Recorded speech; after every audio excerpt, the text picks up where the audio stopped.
मंडळी, तुमच्या सर्वांचं पुन्हा एकदा मरती रात्र या यूट्यूब चॅनलवर स्वागत करतो. आजच्या गोष्टीचं नाव आहे स्मशानभूमी. हा अनुभव आपल्याला आपल्याच एका सबस्क्रायबर नामदेव काकांनी सांगितला आहे. तोच आज मी तुम्हाला माझ्या शब्दात सांगणार आहे, जो ऐकून तुमच्या अंगावर पण नक्कीच काटा येईल. मी कोकणातला आहे. मी पोटा पाण्यासाठी बायका पोरांना घेऊन पुणे शहरात आलो. माझ्या बायकोचा भाऊ पुण्यातच राहत असल्यामुळे त्याने आम्हाला त्यांच्या पलीकडच्या चाळीतच एक भाड्याची खोली बघितली. आम्ही गावातून एक टेम्पो केला होता. आम्ही आमचे सगळं सामान घेऊन पुण्याला निघालो. त्या टेम्पोवाल्याचं पण पुण्यात एक काम होतं, म्हणून तो इतक्या लांब आमचं सामान घेऊन आम्हाला सोडायला आला होता. आम्ही संध्याकाळी 7:30-8च्या दरम्यान तिथे पोहोचलो असावं. आमचे पहिले 4-5 दिवस सामान लावण्यातच गेले. मग मी काम शोधायला लागलो. मला एक काम मिळालं, पण ते 8 ते 5 या वेळाचं होतं आणि पगार पण कमी होता. मला माझा मेहुणा म्हणाला, दाजी आता आहे ते काम करा, जरा दिवसांनी चांगलं काम भेटलं की हे काम सोडून द्या. माझ्या डोक्यात पण तेच होतं. मी त्या कामाला जायला लागलो. जराच दिवसात मला स्मशानभूमीत वॉचमनचं काम आलं आणि ते पण नाईट ड्युटीचं. मी आता सकाळी आणि रात्री अशी 2 कामं करत होतो. माझ्या वॉचमनच्या कामाची पहिलीच रात्र होती. मी कामाला गेलो. त्यानंतर जरा वेळाने तिथं एक मैत आतमध्ये गेलं, जे की एका बाईचं मैत होतं. मैतीबरोबर जास्त माणसं पण आली नव्हती, मोजून 3-4 लोक असावीत. ॲम्ब्युलन्स आत गेली आणि एक माणूस मला बोलवायला आला आणि म्हणाला, दादा ऐका ना, आम्हाला थोडी मदत करता का? फक्त मैतीला खांदा द्यायचा आहे. माझ्या कामाचा पहिलाच दिवस होता, पण मैत म्हणलं की मला आधीपासूनच भीती वाटायची. मी काही म्हणायच्या आधीच तो म्हणाला, चला ना दादा, तुम्ही एकटेच आहात इथं, आम्ही तरी कोणाला मदत मागायची, चला. मी म्हणालो, येतो, पण तुमच्या घरातलं कोणी आलं नाही का? तो माणूस म्हणाला की दादा, ही आमची मोठी बहीण आहे. तिचा नवरा कर्ज झाल्यामुळे विष पिऊन मेला. मग ही माझी बहीण पण येडी झाली. रात्रीचं कुठं पण फिरत असायची, म्हणून आम्ही तिला आमच्या घरी घेऊन आलो. पण ती माझ्याकडे होती तेव्हा पण रात्रीचं घराबाहेरच असायची. आम्ही सगळे झोपलेले असायचो. एकदा मी तिला गावातल्या वड्यावरून पकडून आणलं. ती त्या वड्यात कोणाशी तरी गप्पा मारत होती. मी तिला कसं तरी घरी आणलं.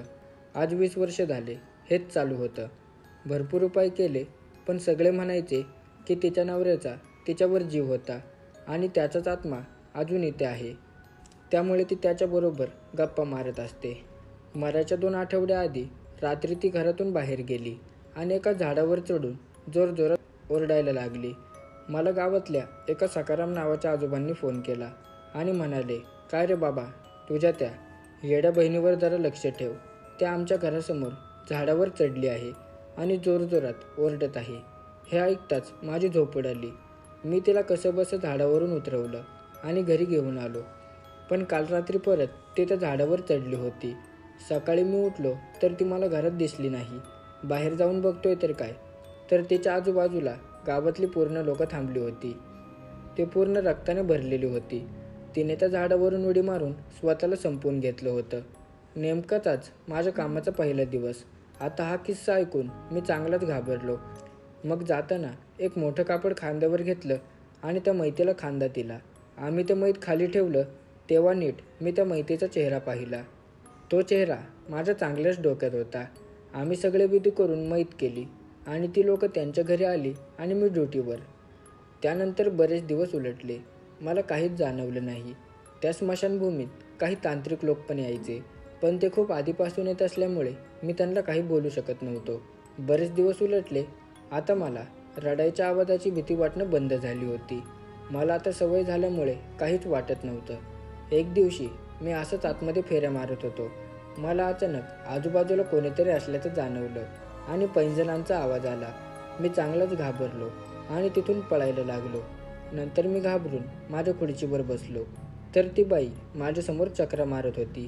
तिचे डोळे लाल बुंदे झाले होते. तिने लाल साडी घातली होती आणि ती माझ्याकडे एकटक बघून जोरजोरात हसत होती. मी ड्युटी सोडून घरी पळून आलो आणि घरी येऊन झालेला सगळा प्रकार बायकोला सांगितला. माझी बायको म्हणाली, तुम्हाला भास झाला असेल, तुम्ही उगाच डोक्यात काही पण विचार आणू नका. मी दुसऱ्या रात्री परत कामाला गेलो. हवेत गारवा पसरला होता. मला अचानक झोप लागली. जरा वेळाने डोळे उघडून बघतोय तर काय, ती बाई माझ्यासमोर थांबली होती. आता मी चांगलाच घाबरलो आणि तिथून कसाबसा सटकलो. मी घरी जात असताना ती बाई माझ्या आजूबाजूला फिरत होती.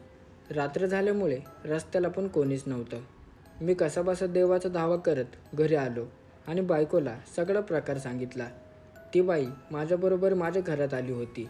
ती आमच्या घरातल्या एका कोपऱ्यात रुसून बसली होती. मला त्या घरात राहवत नव्हतं. मी त्या घरातून पळत होतो. माझी बायको मला म्हणाली, त्या कोपऱ्यात तर कोणीच नाही आहे, तू मला भास होतोय. आता मला कळून चुकलं होतं की ती बाई फक्त मला एकट्याला दिसत होती. माझ्या बायकोने तिच्या भावाला बोलावून घेतलं, पण मी अजून पण घाबरलो होतो. जरा वेळाने माझ्या बायकोचा भाऊ आमच्या घरी आला. त्याला कळून चुकलं की हा काहीतरी बाहेरचाच प्रकार आहे. त्याने एका मुलाला फोन केला आणि बोलावून घेतलं. तो घरात आला. त्याने माझ्याकडे पाहिलं आणि तो मला त्यांच्या घरी घेऊन गेला. त्याच्या अंगात नाथांचं वारं येत होतं. आम्ही त्यांच्या घरात पोहोचताच मी जोरजोरात ओरडायला लागलो. त्याच्या अंगात नाथांचं वारं आलं होतं. त्याने मला विभूती लावली आणि एक उपाय करायला सांगितला. माझा मेहुणा आणि बायको मला घरी घेऊन गेले आणि एक उतारा केला. त्यात अंड, एक रोट आणि कांदा ठेवला आणि तो उतारा 3 रस्त्याला ठेवला. त्यानंतर मी ते काम सोडून दिलं. त्या नाथ भक्ताने त्या भूताला चांगलाच धडा शिकवला. देवा आहे माझा थोडा हटका, भूत आपल्या बाजूला सटका, नाच देखील